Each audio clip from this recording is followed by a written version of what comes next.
show you how to tie this basic simple head wrap for your party, let me tell you something. Life isn't a bed of roses like I hear from my forefather. One time you are happy and the other time you notice you are just down. Even for no reasons at times. I thought to myself, and guess, I think this is how life is being designed. As from this day, I just take it the way life brings it and we keep on rocking. We are going to reach there anyways, either rough or tough or straight or bent or curve, we are getting there. Now enough of all this motivational talk, let me go straight to what I am here to do. To tie this, first step is grab your material, divide it into two with elastic band, place on your head, go and cross at the back, right to left, left to right. Arrange the remaining part in form of pleats, fold into two like this one at the front, dip the excess into the band. What you do to right, you do to left.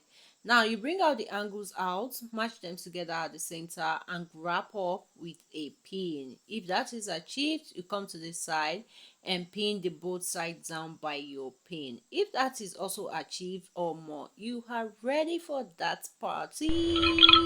Tell me if you are not gonna be like we are not gonna be, I don't know which English I'm going to be using there. You can drop that for me in the comments. Anyways, this is so simple, stunning, and beautiful for a beginner to do. That's the bird to beautify. What do you think about this head wrap? Let me know in the comment. See you in my next one.